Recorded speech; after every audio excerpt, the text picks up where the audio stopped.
मेरा नाम है आशीष और आप देख रहे हैं मिडिल एजुकेशन।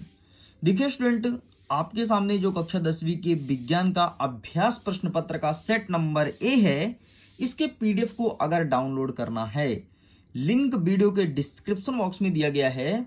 इस पीडीएफ का आंसर सहित अपलोड कर दिया गया है, जाइए जाकर के डाउनलोड कर लीजिए। और अगर आपने अभी इसके पार्ट नंबर फर्स्ट की वीडियो को नहीं देखा है तो यूट्यूब में जाइए और इस वीडियो के बाद एक और वीडियो कक्षा 9वीं का, उसके बाद दूसरा वीडियो विज्ञान के सेट नंबर ए का है एंड हम आपके सामने सेट नंबर बी प्रेजेंट कर रहे हैं।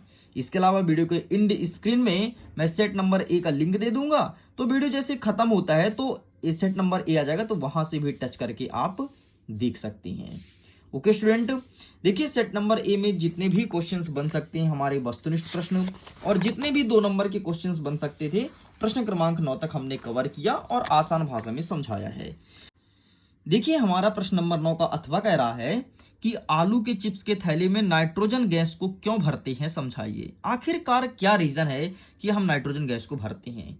देखो यार, आलू के चिप्स तो सब खाए होगे ना। अरे वही यार, जो 5 रुपए 10 रुपए खरीद लेते हो, उस चिप्स को जैसे तुम खोलोगे तो उसमें नाइट्रोजन गैस भरी होती है और वो बाहर निकल आती है। आपको पता है नाइट्रोजन गैस क्यों भरते हैं? क्योंकि वो चिप्स खराब ना हो और लंबे समय तक पैक करके रखा जा सके। अगर नाइट्रोजन के स्थान पर ऑक्सीजन भर देगी ना तो उसमें कीड़ा लग जाएगा, छोटे छोटे कीड़े। फिर तो खाओगे नहीं तुम चिप्स को, चिप्स भी फेंकोगे और दुकान वाले को गाली सो अलग दे के आओगे। तो देखो इसका आंसर ये है कि आलू के चिप्स के थैले में नाइट्रोजन गैस इसलिए भरते हैं क्योंकि नाइट्रोजन कम क्रियाशील गैस है। आलू के चिप्स अधिक समय तक विकृति गंधिता से बचाया जा सकता है, मतलब खराब होने से बचाया जा सकता है, इसलिए हम नाइट्रोजन गैस का उपयोग करते हैं। अगर इसके स्थान पर ऑक्सीजन भरे तो क्या होगा?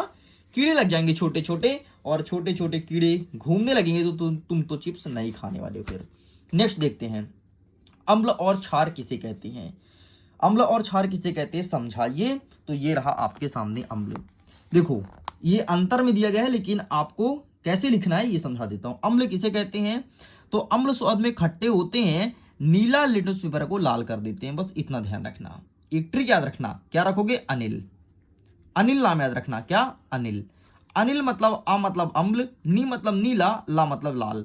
जो अम्ल होते हैं वो नीला लिटमस पेपर को लाल कर देते हैं, अनिल याद रखना बस। अब क्षार क्या होता है? जस्ट उल्टा। ये स्वाद में अगर खट्टे होते हैं तो ये कड़वे होते हैं, और ये क्या करते हैं? नीला को लाल करते हैं, तो लाल को नीला कर देते हैं, बस ये है क्षार। ओके चलिए साइड करते हैं, नेक्स्ट देखते हैं। नेक्स्ट अथवा हम कहता है कि पीएच स्केल किसे कहते हैं। देखो भाई यार, अम्लीय है, क्षारीय है, या फिर कोई चीज उदासीन है, इसका पता लगाने के लिए सोरेनसन नामक साइंटिस्ट आए और इन्होंने एक स्केल की खोज कर गई जिसे कहते हैं पीएच स्केल। एंड यहां पर देख लो लिखा है, किसी विलयन में उपस्थित हाइड्रोजन आयन की सांद्रता ज्ञात करने के लिए एक स्केल विकसित किया गया है जिसे कहते हैं पीएच स्केल। हाइड्रोजन आयन का मतलब क्या है? अम्लीयता बताने के लिए। नेक्स्ट कहता है प्रश्न क्रमांक 11, पीतल एवं तांबे के बर्तन में दही एवं खट्टे पदार्थ क्यों नहीं रखना चाहिए। ऐसा क्या रीजन है कि तांबा और पीतल के बर्तन में अगर तुम दही और खट्टे पदार्थ रखोगे ना तो रातों रात तुम्हारे बर्तन में छेद हो जाएगा। जिसको भरोसा नहीं है तो एक जाओ तांबे का बर्तन खरीदो, उसमें रात में तुम दही या अचार रख दो, कोई भी खट्टा पदार्थ, अचार रख दो, नींबू का रस निचोड़ दो, भाई पूरा छेद हो जाएगा उसमें। और अगर मम्मी का बर्तन होगा ना तो मम्मी कूटेगी सो अलग। इसका आंसर क्या लिखोगे? ये देखो, पीतल एवं तांबे के बर्तन में दही व खट्टे पदार्थ इसलिए नहीं रखना चाहिए क्योंकि इन पदार्थों की प्रकृति अम्लीय होती है, जो कि बर्तन से अभिक्रिया कर सकती है, इसलिए नहीं रखना है, नहीं तो बर्तन में होल हो जाएगा। नेक्स्ट कहता है कि धोनी का सोडा थोड़ी ना है कि क्रिकेटर धोनी, ये धोने का सोडा है, धोने। क्या यार, धोने का धोनी हो गया है ना। धोनी का सोडा सॉरी धोने का सोडा एवं बेकिंग सोडा का 2 उपयोग बताओ। धोने का सोडा मतलब निरमा यार, जिससे तुम कपड़ा धुलते हो, और बेकिंग सोडा मतलब जिसको तुम खाना में उपयोग करते हो। तो भैया सबसे पहले देख लो, धोने का सोडा तो कांच, साबुन एवं कागज उद्योग में करते हैं, और सोडियम यौगिक जैसे बोरेक्स के निर्माण में, ठीक है। अब बेकिंग सोडा का देख लो, इसका उपयोग एंटा एसिड के रूप में करते हैं। इसका उपयोग सोडा अम्ल तथा अग्निशामक में भी किया जाता है, मतलब कहीं आग लग जाता है तो आग को बुझाने के लिए भी इसका उपयोग करते हैं। 12 नंबर कहता है प्लास्टर ऑफ पेरिस के 4 उपयोग बताओ। अरे प्लास्टर ऑफ पेरिस क्या है? जब किसी की हाथ की हड्डी टूटती है ना, तो हड्डी टूटती है तो हाथ के ऊपर जो सफेद सफेद का परत लगाते हैं वही है प्लास्टर ऑफ पेरिस। समझ गए? अभी नहीं समझे? घर में पुट्टी होते देखे हो? अरे पुट्टी होते नहीं देखे तो किसी घर में पुट्टी तो देखे होगे। जो पुट्टी होती है ना वही है प्लास्टर ऑफ पेरिस। इसको भी नहीं समझे? फिर सुनो, किसी को दांत लगवाते देखे हो? डॉक्टर के यहाँ जाता है, यार हमारी दांत टूट गई है डॉक्टर साहब दांत लगा दीजिए। जो दांत बनता है ना प्लास्टर ऑफ पेरिस का बनता है। समझ गए? ये भी नहीं समझे? तो घर तो तुम्हारे तो होगा। बोलोगे हाँ यार घर तो है। घर में सीलिंग में जहां पर पंखा लगता है वहां पर एक डिजाइन करते हैं ना, वो प्लास्टर ऑफ पेरिस का बना होता है। लो चार उपयोग तो मैं खुद ही समझा दिया, बाकी यहाँ पर देख लो लिखा गया है। बाकी चार यूज तो मैं तुमको स्वयं बता दिया। नेक्स्ट इसी के अथवा में कहता है कि अम्ल और क्षार में अंतर लिखो। बस भाई, अम्ल और क्षार किसे कहते हैं, अम्ल क्षार में अंतर लिखो, वहीं पर आपको देखना है। तो ये रहा अम्ल और क्षार में अंतर, फोटो खींच लो, लिख लेना। देखो तुम अंतर रट लो, तुम्हारा सब काम हो जाएगा। अंतर बस तुम अच्छे से रट लो, अच्छे से रट लो, कंठस्थ तुमसे बनने लगेगा। नेक्स्ट कहता है कि भोजन के पाचन में लार की क्या भूमिका है। अरे भैया भोजन पचता है तो लार क्या करता है? क्या लार आके पचाता है? नहीं। भोजन के पाचन में लार की ये भूमिका है कि जब हम भोजन को चबाते हैं ना तो लार की मदद से भोजन को आसानी से चबा पाते हैं। और जब पाचन होता है तो उसमें एक अम्ल होता है, हाइड्रोक्लोरिक अम्ल, उसके मदद से पाचन होता है। बाकी यहाँ पर कहानी लिखी गई है, तुम देख लेना। ठीक है, चलिए मैं इसे करता हूं साइड। नेक्स्ट आगे बढ़ते हैं। हमारे शरीर में हीमोग्लोबिन की कमी का क्या परिणाम हो सकता है? हीमोग्लोबिन मतलब तुम्हारे शरीर में खून की कमी हो जाए तो क्या परिणाम होगा भैया? तो तुम पटकने लगोगे अपने से आपको। देखो, श्वसन के फलस्वरूप प्राप्त ऑक्सीजन का परिवहन करने तथा उसमें ऊतकों तक पहुंचने का कार्य हीमोग्लोबिन करता है। इसकी कमी से श्वसन क्रिया प्रभावित होगी, शरीर में ऊर्जा कम मिलेगी क्योंकि ऑक्सीजन पर्याप्त मात्रा में नहीं होगा। मतलब तुम्हारे शरीर सही तरीके से सांस नहीं ले पाएगा, तो समझ लेना कि तुमको हीमोग्लोबिन की कमी हो गई है ना? मैं बोला था तुम अपने को पटकने लगोगे। नेक्स्ट कहता है 14 नंबर, जल से बाहर निकालने पर मछली क्यों मर जाती है? हाँ यार, मछली क्यों मर जाती है? सही बात है, गजब प्रश्न पूछा है।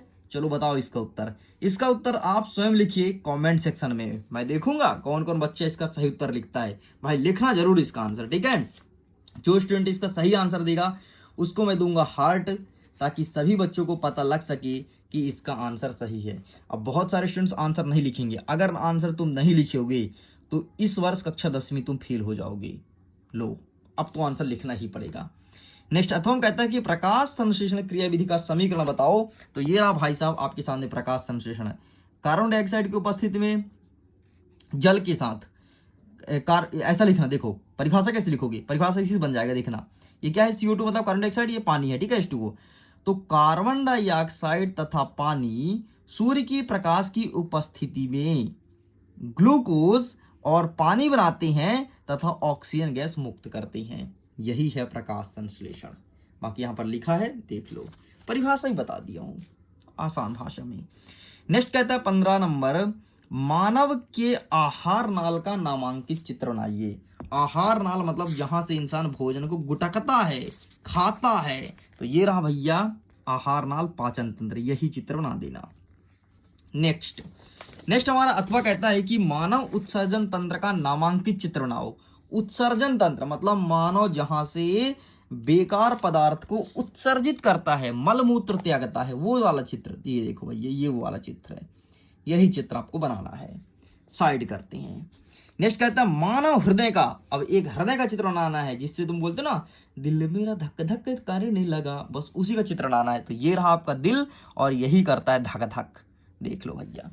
नेक्स्ट इसके अथवा में कहता है कि धमनी और सिरा में अंतर बताइए। क्या गजब प्रश्न पूछा, धमनी और सिरा में अंतर। तो ये रहा भाई साहब आपके सामने धमनी और सिरा, ठीक। तो आपको कम से कम 4 अंतर पढ़ लेना है। आपको पता है ये आपके वार्षिक परीक्षा में आएगा, अभी से तुम लिख लो, मैं बोल दिया मतलब 100% आएगा, इस चीज को तुम दिमाग में बैठा लो, ठीक है जी। चलिए इसे साइड करते हैं, पेज पलटाते हैं। 16 नंबर तक कंप्लीट हो गया है।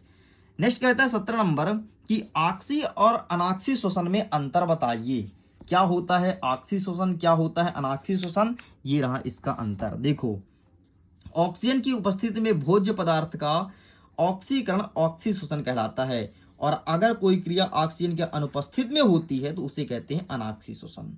खत्म। देखो, इसमें ग्लूकोज का पूर्ण ऑक्सीकरण होता है, इसमें ग्लूकोज का अपूर्ण ऑक्सीकरण होता है। इतना ही नहीं, इसमें 38 एटीपी के रूप में ऊर्जा निकलती है, अणु बनते हैं, इसमें 2 एटीपी के रूप में बनते हैं। बस 4 याद रख लेना। और एक ये देख लो कि यह क्रिया माइटोकॉन्ड्रिया तथा कोशिका द्रव्य दोनों में संपन्न होती है, और यह केवल कोशिका द्रव्य में होती है, बल्कि माइटोकॉन्ड्रिया में नहीं होती है। चलिए आगे बढ़ते हैं। अथवा कहता है कि जाइलम और फ्लोएम में 4 अंतर लिखो। जाइलम और फ्लोएम में 4 अंतर। तो आइए हम आपको दिखाते हैं जाइलम और फ्लोएम में अंतर। एक सेकंड, कौन सा प्रश्न है? प्रश्न नंबर 17। ठीक है, ये भी मैं ढूंढ लेता हूं। ये रहा भैया जाइलम, ये रहा फ्लोएम। ठीक है, इसमें अंतर थोड़ी अच्छे से नहीं लिखा है, अगर आपके पास इससे अच्छा अंतर है तो वहां से लिखना, क्योंकि इसमें देखो कहानी के रूप में लिख दिया है। ठीक, बाकी फिर भी अगर तुमको लिखना चाहे तो लिख सकते हो। देखो, 1 नंबर अंतर ये हो गया, ये जहाँ पर खड़ी पाई वहाँ से दूसरा हो गया। ठीक है, ये जहाँ पे खड़ी पाई यहाँ से तीसरा हो गया, और ये यहाँ तक गया, 3 ही अंतर दिया। ठीक, ऐसे इसमें एक अंतर, खड़ी पाई तक दूसरा अंतर, ये खड़ी पाई तक तीसरा अंतर। ठीक है, चलो साइड करते हैं। नेक्स्ट कहता है रक्त और लसिका में अंतर बताइए। रक्त और लसिका में अंतर बोला गया है भाई, तो आइए दिखा देते हैं। ये रहा रक्त और लसिका में अंतर।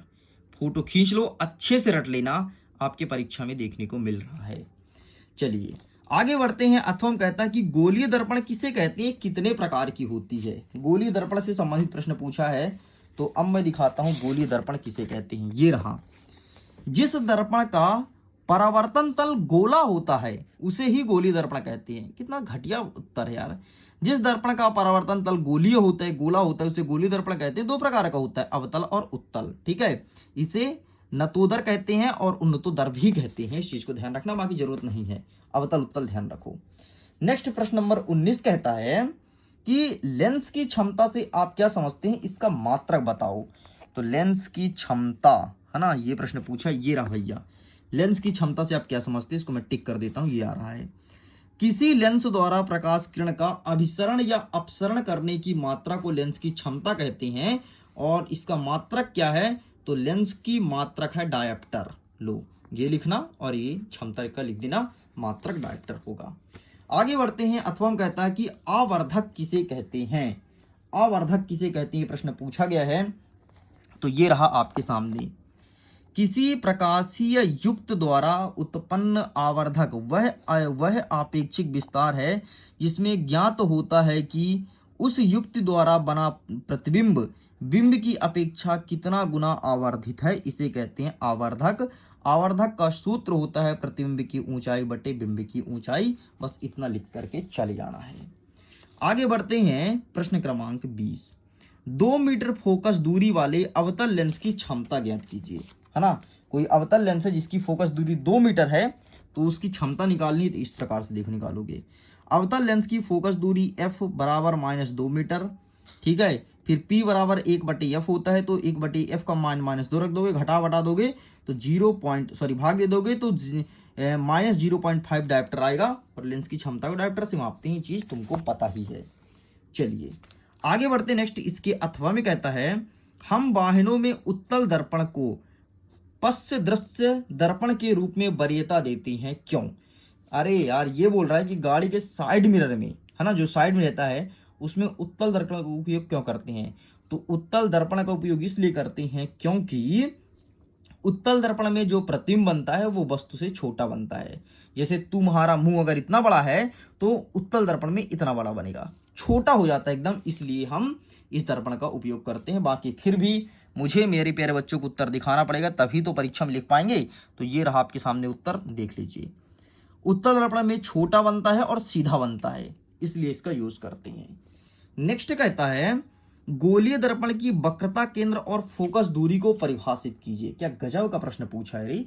देखो, फोकस दूरी, ये रहा भैया फोकस दूरी। ठीक, इसको मैं टिक कर देता हूं। ये रहा वक्रता केंद्र। ये देखो, फोकस दूरी किसे कहते हैं, गोलीय दर्पण की फोकस दूरी की उस ध्रुव से, उसके ध्रुव से दूरी उस पर गोलीय दर्पण की फोकस दूरी कहलाती है, इसे f से व्यक्त करते हैं। एंड वक्रता केंद्र की भी यहाँ पे परिभाषा लिखी है, तो अच्छे से पढ़ लेना। चलिए आगे बढ़ते हैं। हमारा इसी का अथवा कहता है कि जब कोई प्रकाश किरण सघन माध्यम से विरल माध्यम में आती है तो क्या होता है। तो सघन से विरल में आएगी तो अभिलंब की ओर झुकेगा, है ना, अभिलंब की ओर झुक जाता है बस, और कुछ नहीं होता है।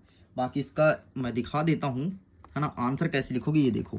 ये सॉरी अभिलंब से दूर हटता है, सॉरी क्षमा करें, अभिलंब से दूर हटता है, और जब विरल से सघन में आती है तो अभिलंब की ओर झुकता है। ठीक, तो अभिलंब से दूर हटता है, बस इतना आपको लिखना है। प्रश्न क्रमांक 22 कह रहा है कि उत्तल दर्पण, अवतल दर्पण, उत्तल दर्पण, समतल दर्पण। यहाँ पर उत्तर नहीं है बेटा, उत्तल है। ठीक, उत्तल है, उत्तल। तो अवतल, उत्तल और समतल दर्पण का उपयोग लिखो। तो भैया देख लो, बाकी मैं चाहता हूं इसका आंसर कमेंट सेक्शन में लिखो यार। चलो मैं एक दिखा देता हूं अवतल दर्पण का, आप देख लो। ठीक है, ये रहा अवतल दर्पण। दाढ़ी बनाने में हजामत मतलब वही दाढ़ी होता है। ठीक है, डॉक्टर जब नाक, कान, गला इत्यादि की जांच करता है तो, और सर्च लाइट और टॉर्च में जो सामने लगा होता है वो आपका अवतल दर्पण होता है। ये कोई चीज को फैलाने का काम करता है। उत्तल और समतल दर्पण का उपयोग बताना। समतल दर्पण तुम जानते हो, डेली सुबह सुबह उठते हो, बढ़िया अपना शकल देखते हो, क्रीम पाउडर लगाते हो, वो घर में समतल दर्पण होता है। उत्तल दर्पण गाड़ी के साइड मिरर में इसका उपयोग किया जाता है। नेक्स्ट, इसके अथवा में कहता है कि प्रकाश के परावर्तन का नियम क्या है। वाह, गजब प्रश्न पूछा है।